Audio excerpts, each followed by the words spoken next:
बदसूरती की वजह से मेरी ननद की कहीं भी शादी नहीं हो रही थी।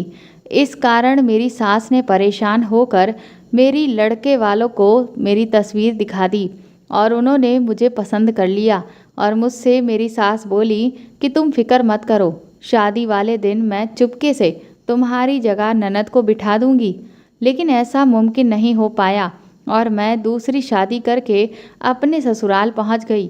और वहां जब मेरे दूसरे पति को इस पूरी साजिश के बारे में पता चला तो उसने बदला लेने के लिए पहली रात को मेरा जो हाल किया, मेरे आंसू रुकने का नाम ही नहीं ले रहे थे। मेरी सास जैसे ही मेरे कमरे में आई, मैं तुरंत उठकर बैठ गई, क्योंकि वह इतनी सख्त थी कि उनके सामने ना हम बैठ सकते थे ना ही लेट सकते थे। कभी कभार तो मुझे उनके इंसान होने पर शक होता था, क्योंकि कोई भी इंसान इतनी पाबंदी से उसूलों का ख्याल नहीं करता होगा जितनी पाबंदी से वह इस सब का ध्यान रखती थी। मैं बिस्तर से उठकर खड़ी हो गई। पहले तो सास मुझे कुछ सोचती निगाहों से देखती रही, फिर बोली, मेरे कमरे में आओ, तुमसे मुझे कुछ बात करनी है। मैं भी सास के पीछे ही उनके कमरे में दाखिल हो गई। सामने ही मेरी ननद भी बैठी हुई थी। सास ने मुझे कुर्सी पर बैठने का इशारा किया और खुद भी दरवाजे की कुंडी लगाकर बिस्तर पर आकर बैठ गई। मुझे सब कुछ बहुत अजीब सा लग रहा था और शक हो रहा था कि कहीं मेरे खिलाफ ये दोनों माँ बेटी कोई साजिश तो नहीं कर रही हैं। मगर क्या, ये तो तभी पता चलता जब सास कुछ कहती, मगर वह तो बस चुपचाप मुझे देखने में लगी हुई थी। आखिर मुझे खुद ही पूछना पड़ा, माँ जी सब ठीक है ना? जिस पर सास ने गहरी सांस ली और कहने लगी, एक बात बताओ, तुम नीतू को पसंद करती हो ना? नीतू मेरी ननद का नाम था। मैंने उसे देखते हुए इस बात पर सिर हिलाया और कहा, जी बिल्कुल, नीतू मेरी बहन जैसी है, तो इसे नापसंद करने का सवाल ही पैदा नहीं होता। सास ने हुंकार भरी और बोली, अच्छा तो तुम इसके लिए क्या कर सकती हो? मेरा मतलब ये बात तो तुम अच्छे से जानती हो कि इसकी शादी नहीं हो रही है, तो तुम उसके लिए क्या कर सकती हो? मैंने कहा, जानती हूँ, कई सालों से आप कोशिश कर रही हैं मगर कहीं बात नहीं बन रही। तो अगर आप चाहती हैं कि नीतू के लिए रिश्ता मैं देखूं, तो मैं अपने मिलने जुलने वालों में उसके लिए बात करूंगी। इस साल जल्द ही हमारी नीतू की भी शादी हो जाएगी। इतना सुनते ही मेरी सास ने कहा, मुझे तुमसे इतना ज़्यादा काम नहीं करवाना है। तुम बस एक काम कर दो तो सारी उम्र तुम्हारा मुझ पर एहसान होगा। मैंने अपनी सास से कहा, जी बताइए क्या काम है? जहाँ तक मुझे मुमकिन हो पाएगा मैं ज़रूर करूँगी। मेरी सास मुझसे बोली कि नीतू के लिए 2 रिश्ते आए हैं। दोनों ही परिवार बहुत पैसे वाले हैं, जिसमें पहले परिवार का इकलौता लड़का है और दूसरे परिवार में सिर्फ 2 भाई हैं।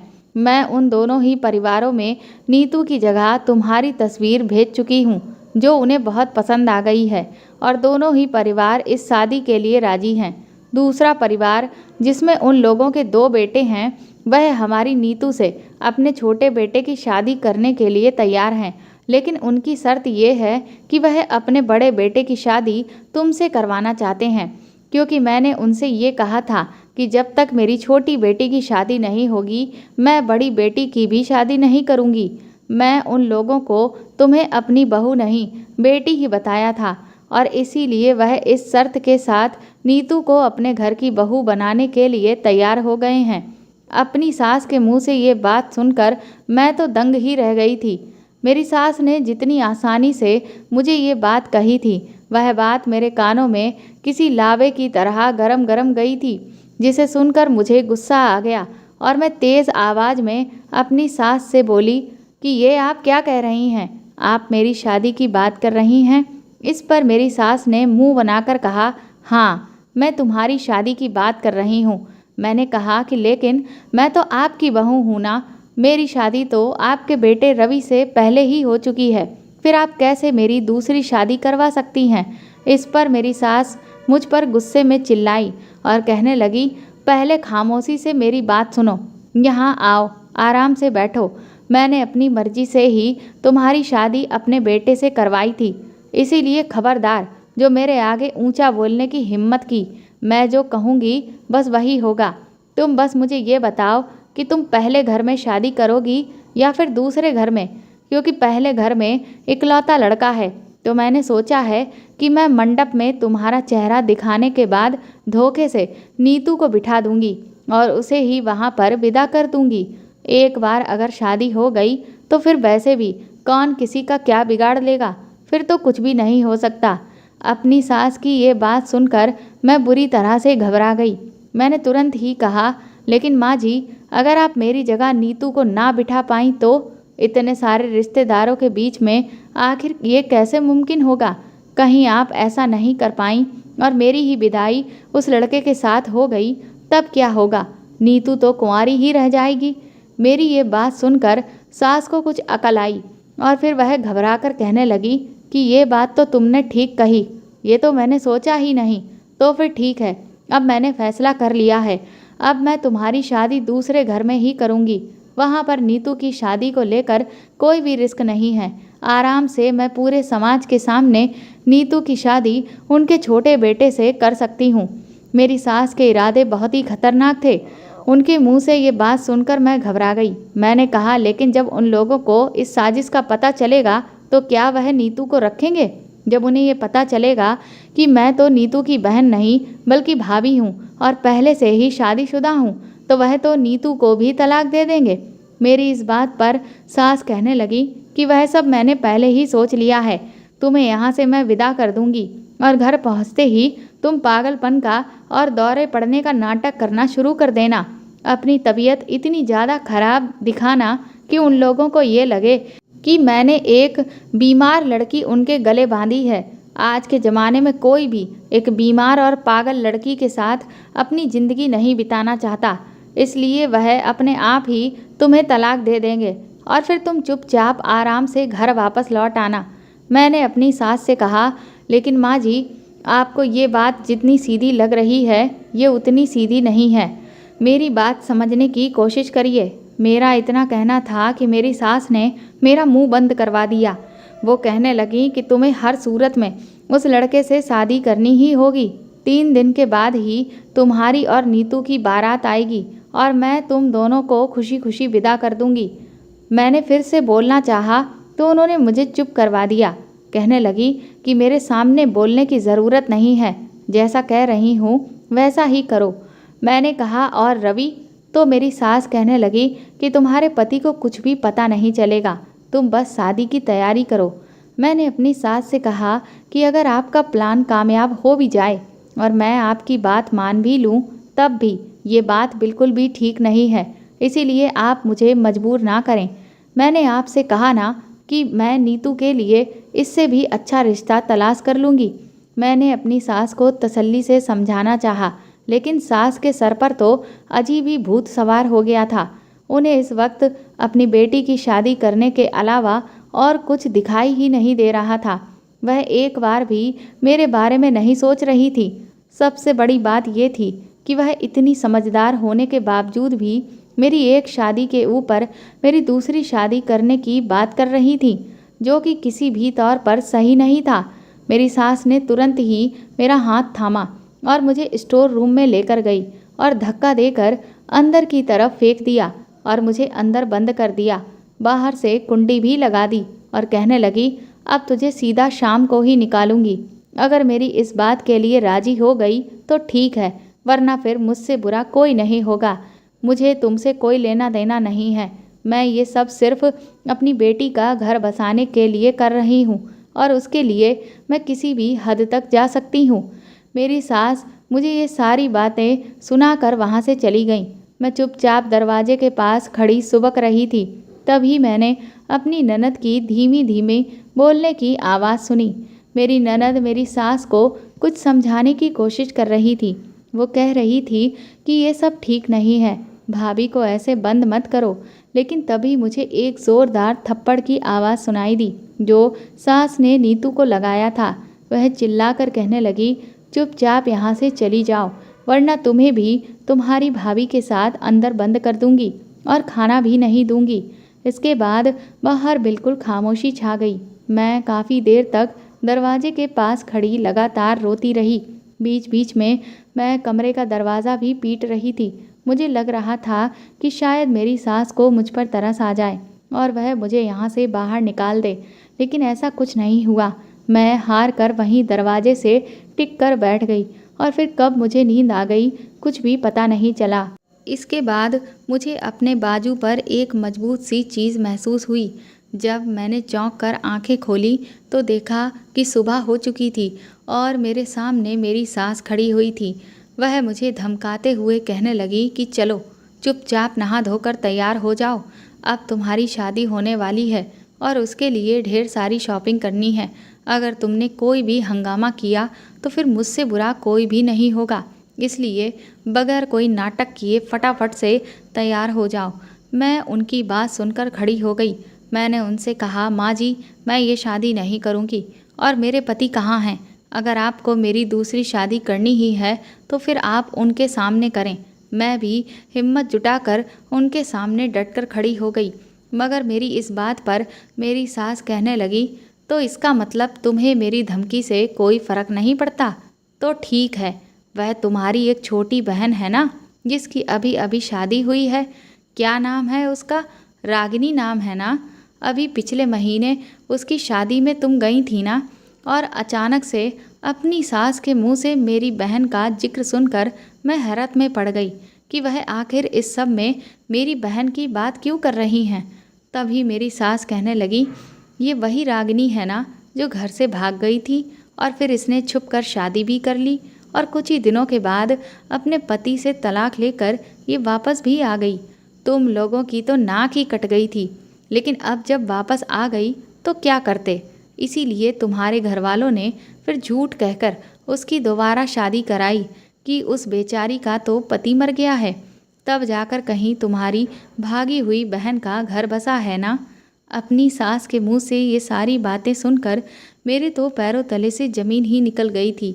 मैं बहुत बुरी तरह से घबरा गई थी। उस वक्त मुझे अपनी सास किसी जेलर से कम नहीं लग रही थी। मैं तो अभी तक यही समझ रही थी कि मेरी बहन की ये काली करतूत सारी दुनिया से छुप गई है, लेकिन मैं गलत समझ रही थी। मुझे और मेरे घर वालों को तो ये गलत फहमी थी कि हमने सबसे ये सब छुपा लिया है, लेकिन जिसको इससे सबसे ज़्यादा फ़ायदा हासिल करना था उन्होंने तो छोटी से छोटी बात का भी पता लगा लिया था, जिनमें से एक मेरी सास भी शामिल थी। जबकि मैंने तो बहुत अच्छे से इस सारी बात को अपने ससुराल वालों से छुपाया हुआ था, ताकि मैं अपने पति और अपनी सास की नज़रों में ना गिरूं।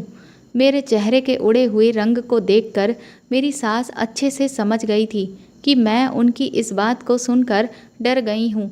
वह मुझसे कहने लगी कि अब मेरी बात कान खोलकर सुन लो।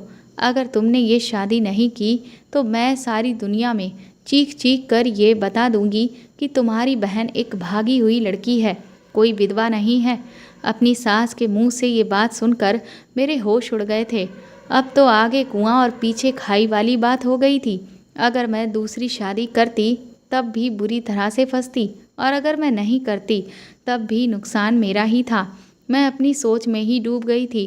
तभी मेरे कानों में सास की आवाज़ दोबारा से पड़ी।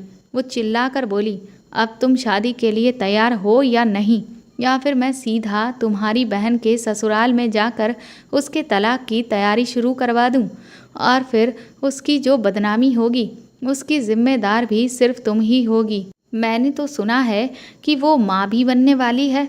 अगर मुझे ज़्यादा गुस्सा दिलाया तो मैं इस सब में एक झूठ और जोड़कर ये बोल दूंगी कि ये बच्चा भी उसके प्रेमी का है। तब तो तुम्हारी बहन कहीं भी मुंह दिखाने के काबिल नहीं बचेगी। मेरी सास बोली, अब बताओ। मैं बहुत ही हल्के से अपनी गर्दन नीचे झुका दी और मेरे आंसू आंखों से ढुलक कर गालों पर आ गए, जिसका मतलब यही था कि मैं इस शादी के लिए सहमत हूँ। ये मेरे लिए पाप हो सकता था, लेकिन अपनी बहन की बसी बसाई गृहस्थी को बचाने के लिए मैंने ये सब करने का फैसला कर लिया।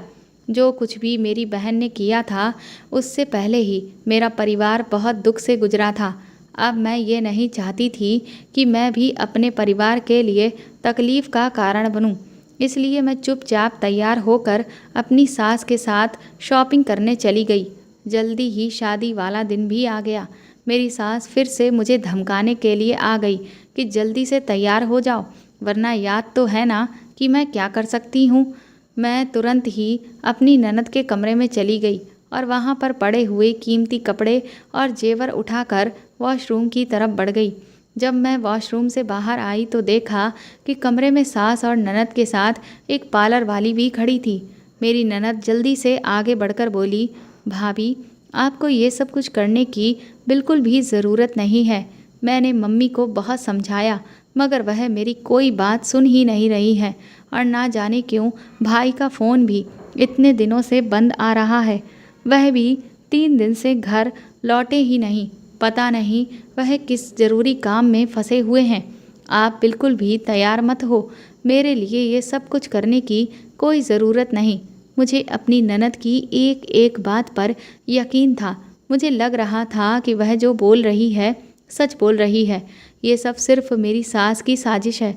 लेकिन अब बात ननद के चाहने या ना चाहने की नहीं थी। बात तो मेरी छोटी बहन की थी, जिसका घर मेरी हाँ या ना जैसी एक छोटी सी बात पर अटका था। अगर मैं इनकार करती तो मेरी बहन का घर बर्बाद हो जाता। मैंने अपनी ननद को समझाते हुए कहा कि इसमें तुम्हारा कोई कसूर नहीं है, बस ये मेरी किस्मत है। अब देखो ये किस्मत का खेल मुझे कहाँ ले जाता है। चलो अगर मेरी ज़िंदगी बर्बाद होती है तो क्या हुआ, कम से कम तुम्हारा घर तो बस जाएगा, मेरी बहन का घर तो सलामत बना रहेगा। इसलिए मुझे ये सब करना होगा। तुम किसी भी बात का खुद पर बोझ मत समझो। मेरे लिए तुम भी मेरी बहन की जैसी ही हो और मैं अपनी दोनों बहनों को तकलीफ़ में नहीं देख सकती। ये सब कहते हुए मेरी आंखों से आंसू निकलने लगे। मैंने अपने आंसू पोंछे और पार्लर वाली से कहा कि अच्छा सा मेकअप करना मेरे आंसू कोई देख ना सके। 2 घंटे की मेहनत के बाद पार्लर वाली ने मुझे अच्छे से तैयार कर दिया। कुछ पल के लिए तो मैं अपने आप को आईने में देखकर बिल्कुल गुम हो गई। मैं इस कदर हसीन थी, इस बात का अंदाज़ा तो पहले मुझे था ही नहीं। लेकिन अब आज जब मैं पूरी तरह से दुल्हन के कपड़ों में तैयार थी, तब मुझे लगा कि मैं आज भी सुंदर लगती हूँ। मैं कमरे में बैठी हुई थी कि तभी बाहर से शोर आने लगा कि दूल्हे वाले आ गए। फिर पता चला कि उनकी ओर से बहुत ज़्यादा लोग नहीं आए थे, बस दूल्हा था और 3-4 रिश्तेदार और थे। मेरी और मेरी ननद की बारात बस कुछ गाड़ियों में ही आई थी। मैं कमरे में बैठी यही सोच रही थी कि ज़िंदगी भी कैसा मजाक करती है। मेरे साथ जो हो रहा था क्या कभी किसी के साथ हुआ होगा। उस वक्त मैं अपने पुराने लम्हों को याद करने लगी, जब मैं पहली बार दुल्हन बनकर इस घर में आई थी।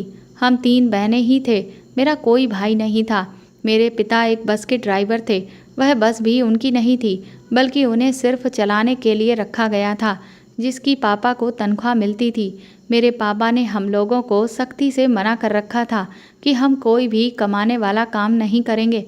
वह कहते हैं कि जब तक मैं ज़िंदा हूँ, मेरी आमदनी कम हो या ज़्यादा, तुम लोगों को इसी में गुजारा करना होगा, क्योंकि मैं इतना बेगैरत नहीं हूँ कि औरतों की कमाई खाऊं। हमारे घर में ये बात शुरुआत से ही लागू थी कि कोई भी लड़की काम नहीं करेगी। लेकिन पापा ने हम तीनों बहनों को पढ़ाया लिखाया था। ऐसा नहीं था कि लड़की के नाम पर उन्होंने हमेशा हमें घर बिठाया हो। पापा ने जहाँ तक जिसका दिल किया उसे उतना पढ़ने दिया। मैंने ग्रेजुएशन की हुई थी। मेरी मझली वाली बहन ग्रेजुएशन की फर्स्ट ईयर में थी और सबसे छोटी वाली इंटर पास थी। ग्रेजुएशन करने के बाद ही मैंने पापा को बोल दिया कि मुझे अब और नहीं पढ़ना, तो मम्मी या पापा किसी ने भी मुझ पर ज़ोर नहीं डाला। उन्हें मेरे फ़ैसले की कदर थी। फिर मम्मी ने पूछा भी कि अब बताओ क्या करना है, पढ़ाई तो तुम कर चुकी। मैंने उनसे कपड़े सिलाई सीखने की बात बोली, जिसकी इजाज़त भी पापा ने इस बात पर दी कि मैं कपड़ों की सिलाई करके घर का खर्च नहीं चलाऊंगी। हाँ, अगर हुनर के लिए सीखना है तो खुशी खुशी सीख सकती हो। मैंने एक रोज़ पापा से पूछा कि आप मम्मी या हमें क्यों नहीं कमाने देते। अगर हम भी कमाने लग जाएं तो घर के हालात काफ़ी हद तक बेहतर हो जाएंगे। जिस पर पापा मुझे प्यार से समझाते हुए बोले कि अगर मैं तुम लोगों से कमाई करवाऊंगा तो कल को तुम जिस घर में भी ब्याह कर जाओगी वह लोग भी तुमसे कमाई ही करवाएंगे और फिर तुम वहाँ मना नहीं कर सकोगी, क्योंकि फिर जवाब में तुम्हें यही सुनने को मिलेगा कि मायके में तो खूब कमाती थी और ससुराल में बैठकर मुफ्त का खाना चाह रही हो, तो यहाँ भी कमाओ। और तुम लोग ही मेरी जान हो। मैं तुम लोगों को ऐसे दूसरों के लिए अपने आप को खपाते हुए नहीं देख सकता। जब तक मुझ में ताकत है मैं अपने मुताबिक काम कर रहा हूँ और बाद की बाद में देखी जाएगी। अभी तुम तीनों सिर्फ अपने शौक़ पूरे करो, जो दिल चाहे खुल कर करो। उस रोज़ मुझे मालूम हुआ कि मेरे पिता बहुत बड़े दिलदार आदमी थे। मैंने कपड़े सिलाई करना सीख लिया। उसके बाद कढ़ाई की क्लास में भी दाखिला लिया। मैं बिल्कुल भी खाली नहीं बैठी, हुनर पर हुनर सीखती रही। फिर एक रोज़ पापा मुझे पास बिठाकर कहने लगे, अब तुम बड़ी हो गई हो, तुम्हारे बाद 2 बहनें और बैठी हैं, तो मैं तुम्हारी शादी करना चाहता हूँ, अगर तुम्हें कोई ऐतराज़ ना हो। मेरे पिताजी अनपढ़ थे, लेकिन उन्हें ज़माने की इतनी समझ थी कि पढ़े लिखे बाप भी अपनी औलादों से ऐसे पेश नहीं आते थे जितने अच्छे से मेरे पापा हम लोगों से बात करते थे। पापा के फैसले पर मैंने हामी भर दी। वैसे भी मुझे शादी तो करनी ही थी, तो फिर किस बात की देर थी। मेरे हाँ करते ही मेरे लिए रोज़ नए नए रिश्ते देखे जाने लगे और फिर हर रोज़ चाय पानी का इंतज़ाम होता। कभी किसी को हम लोग पसंद आ जाते तो कभी कोई मेरे पापा को पसंद नहीं आता। मुझे तो ऐसा लग रहा था कि जैसे वह मेरे लिए किसी राजकुमार की तलाश में थे, लेकिन राजकुमार हर किसी को तो नहीं मिलते। और फिर एक दिन हम पर पहाड़ टूटा। एक रोज़ अचानक मेरे पापा का एक्सीडेंट हो गया और वह हमारे बीच नहीं रहे। ये दुख हम तीनों बहनों और मेरी माँ के लिए बर्दाश्त करना बहुत मुश्किल था, क्योंकि पापा ही तो हम सबका सहारा थे।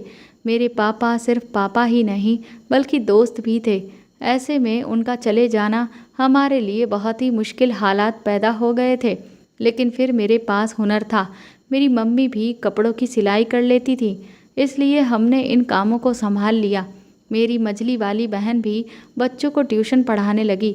हम सब औरतों ने मिलकर घर का खर्चा चलाना शुरू कर दिया।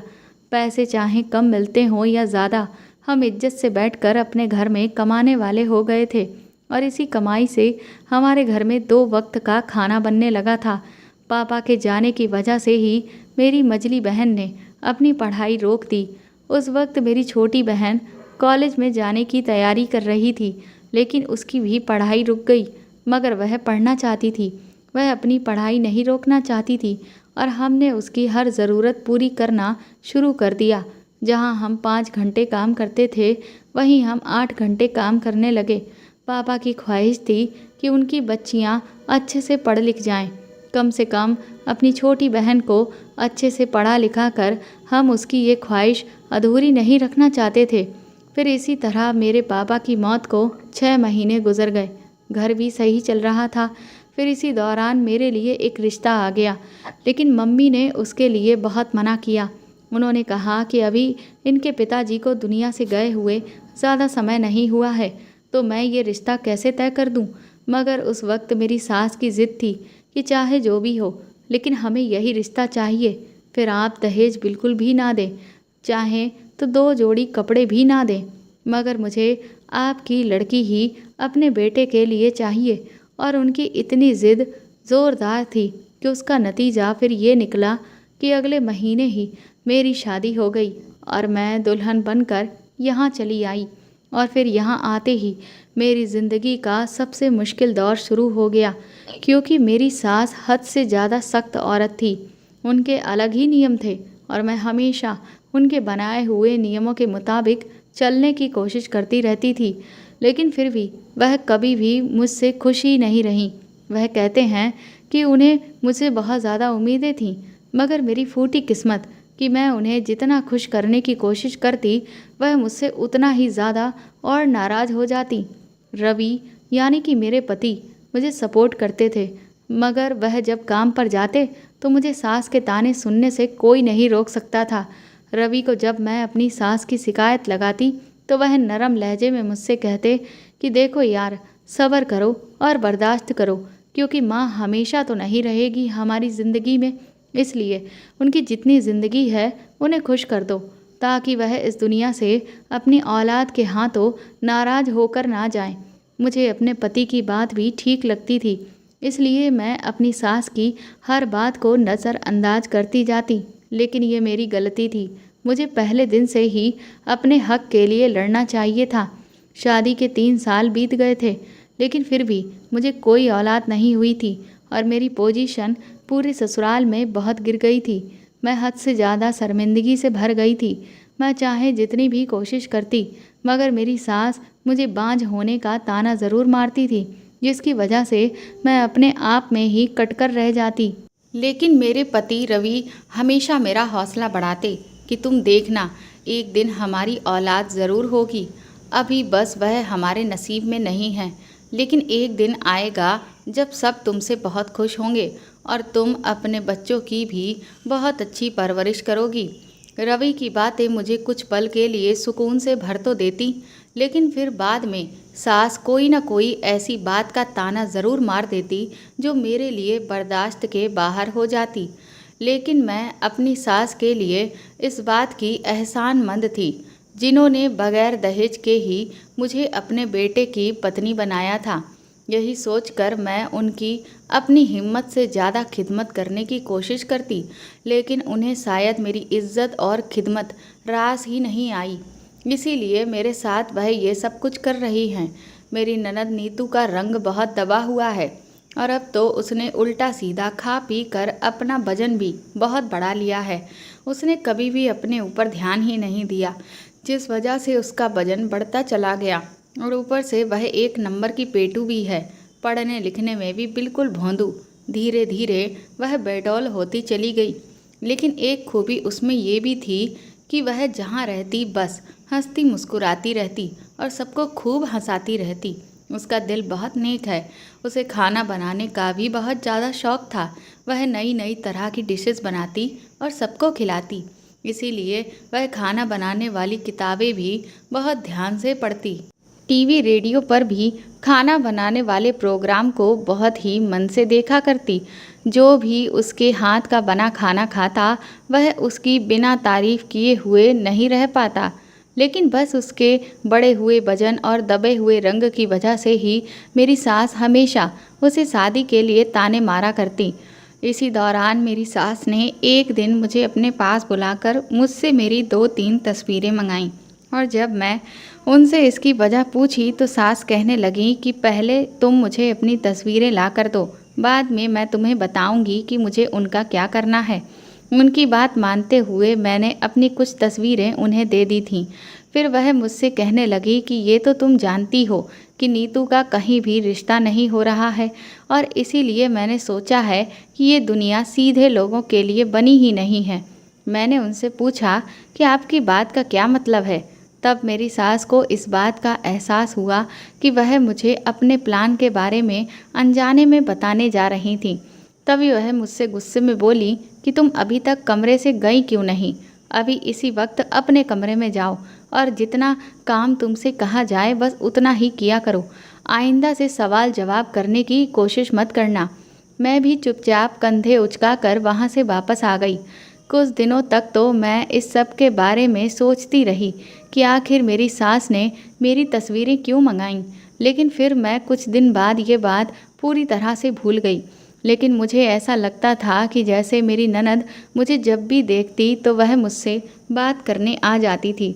उसके अंदाज और तरीके से ऐसा लगता जैसे वह मुझे कोई बात बताना चाहती हो, मगर मेरी सास की निगाहें हर वक्त उस पर रहती। वह जैसे ही नीतू को मेरे करीब देखती झट से उसे किसी न किसी काम में लगा देती और अक्सर उस बेचारी को डांट पड़ जाती कि क्यों तुम हर वक्त अपनी भाभी के आसपास मंडराती रहती हो। जब तुम्हारा अपनी भाभी से कोई लेना देना नहीं है, फिर क्यों वहाँ पहुँच जाती हो। मेरी ननद एक सुलझी हुई और अच्छी लड़की थी।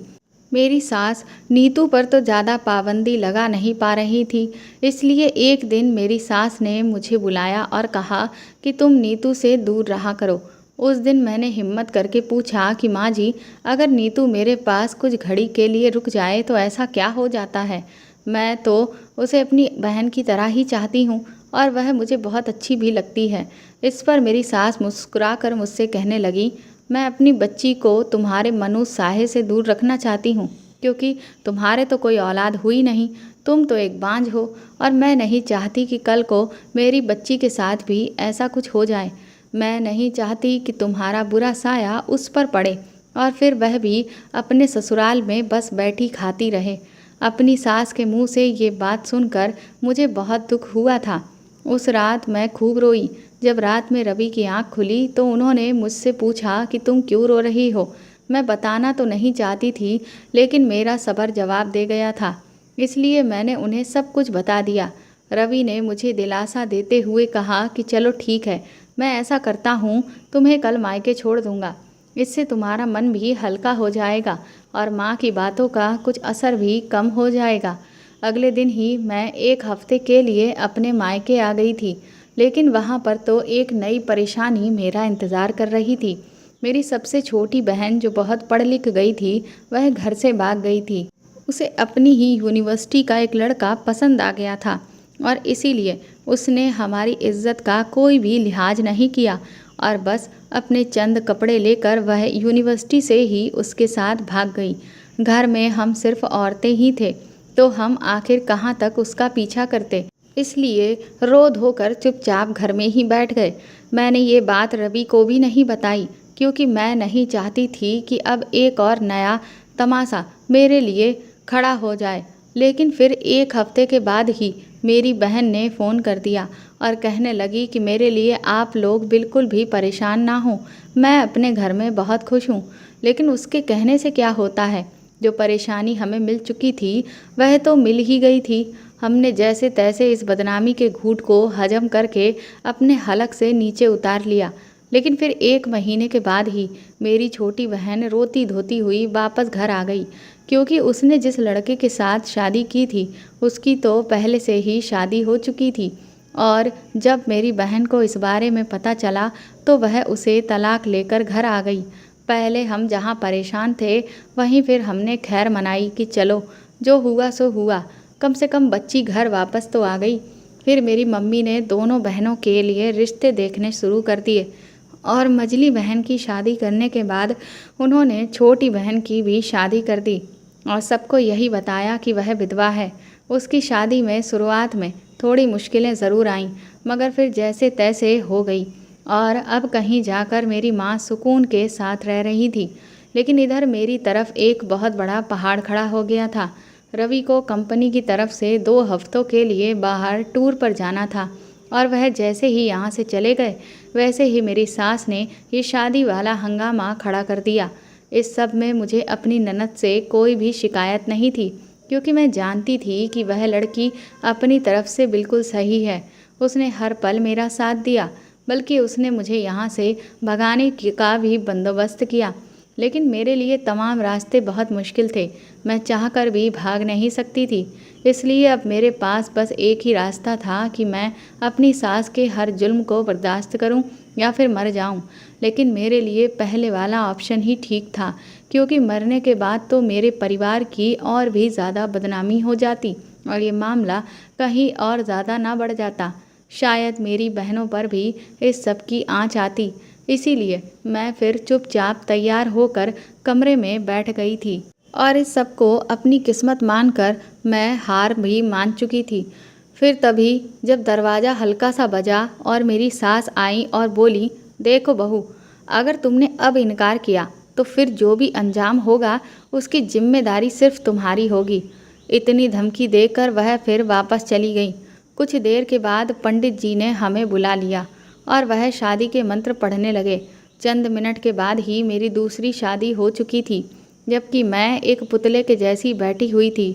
मैंने देखा मेरी ननद की आंखों में आंसू तैर रहे थे, लेकिन अब क्या हो सकता था, कौन सा कोई चमत्कार होना था। शादी के फौरन बाद ही विदाई की तैयारी शुरू हुई और फिर मेरी विदाई हो गई। सास मुझे बार बार अपने गले से चिपका कर प्यार दिखा रही थी और ससुराल वालों को सबको कह रही थी कि मेरी बेटी का ख्याल रखना। उन्होंने किसी को भी भनक नहीं लगने दी कि ये मेरी लड़की नहीं बल्कि मेरी बहू है। झूठ की भी हद होती है। मैंने ये बात अपने दिल में सोची। विदाई के वक्त मैं एक बार गर्दन घुमाकर देखा, लेकिन मुझे मेरी ननद नीतू कहीं भी दिख नहीं रही थी। पर मैं सबकी परवाह छोड़कर पत्थर दिल लेकर गाड़ी में चुपचाप बैठ गई। उस वक्त मेरे दिल की क्या हालत थी ये मैं चाहूँ तो भी बयान नहीं कर सकती। मेरी सास ने तो मुझे एक प्लास्टिक की गुड़िया समझकर दोबारा ब्याह दिया था। मुझे उस वक्त बहुत रोना आ रहा था, लेकिन मैं खुद पर मुश्किल से काबू करके बैठी थी। रह रह कर मुझे अपने पहले पति का ख्याल सता रहा था। यही सोच रही थी कि मैं उनके बगैर कैसे रहूँगी, या जब उन्हें इस बात का पता चलेगा तो वह तो मुझे छोड़ ही देंगे। मैं यही सोचती रही कि मैं उन्हें क्या कहूँगी। सच जानने के बाद तो वह गुस्से से पागल हो जाएंगे, लेकिन मैं मजबूर थी। मैंने उन्हें फ़ोन करने की भी बहुत कोशिश की, मगर कामयाब ना हो सकी। अगर मेरी ननद की शादी नहीं हो रही थी, उसमें ये सारी कमियां थीं, तो इसमें मेरा क्या कसूर? मुझे क्यों बलि का बकरा बनाया जा रहा था? अगर मेरी सास मुझे ऐसी बर्बादी करके विदा करेंगी तो क्या उसकी बच्ची खुश रह पाएगी? यही सारी बातें मेरे दिल में आ रही थीं। खैर, मेरे दिल में चाहे कितना भी कुछ ना चल रहा हो, पर मैं कुछ कह नहीं सकती थी। सिवाय चुपचाप बैठे रहने के मेरे पास कोई रास्ता नहीं था। अभी कुछ दूर का ही सफ़र तय हुआ था कि तभी फिर एक कयामत मुझ पर टूटी, जब रास्ते में हमारी गाड़ी को पुलिस वालों ने घेर लिया। मेरे दूसरे पति को पुलिस ने गिरफ्तार कर लिया और मुझे भी अपनी हिरासत में लेते हुए वह वापस मेरे ही पहले ससुराल पहुंच गए, और वहां जाकर पुलिस ने सास को भी गिरफ्तार कर लिया। मुझे ये सब कुछ समझ ही नहीं आ रहा था कि ये क्या हो रहा है। मेरी सास ने एक नया ड्रामा रचा। गिरफ्तार होने के बाद वह झूठ बोलने लगी कि ये मेरी बहू नहीं है, बल्कि इसने तो मेरे बेटे को तलाक दे दिया है। अगर आपको मेरी बात पर विश्वास ना हो तो आप मेरी बेटी नीतू से पूछ लें।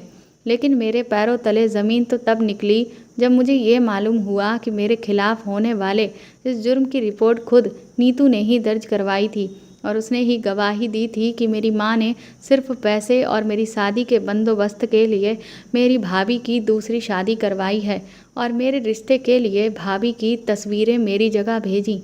और फिर उस लड़के के बड़े भाई ने ये शर्त रखी कि उससे जब भाभी की शादी होगी तभी उसके छोटे भाई की शादी मुझसे करवाई जाएगी।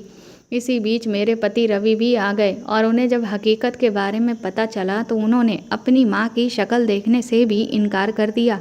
वो कहने लगे कि वह औरत उनकी माँ हो ही नहीं सकती, जो अपने फ़ायदे के लिए अपने बेटे की खुशियाँ तक कुर्बान कर डाले। मैं भी बहुत घबरा गई और रवि को बताने की कोशिश करने लगी कि इस सब में मेरी कोई गलती नहीं है। मेरी इस बात पर रवि मुझसे कहने लगे कि तुम्हें मुझे कोई सफाई देने की ज़रूरत नहीं है, क्योंकि मुझे तुम पर यकीन है।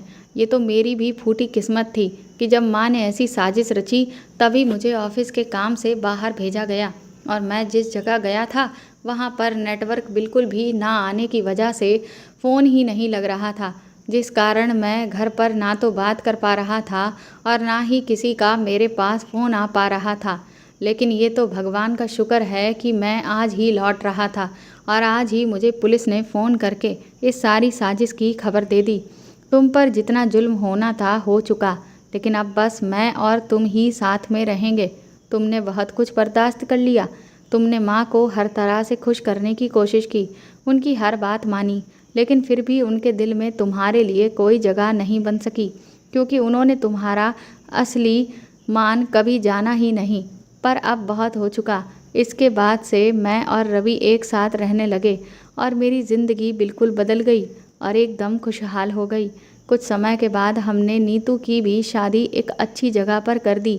हमने उसके लिए रिश्ते ढूंढने में कोई कसर नहीं छोड़ी, और फिर इस दौरान उसने अपने ऊपर अच्छे से ध्यान भी दिया, जिस वजह से उसकी पर्सनैलिटी में भी गजब का बदलाव आया, और भगवान के आशीर्वाद से मैं एक प्यारे से बेटे की माँ भी बन गई।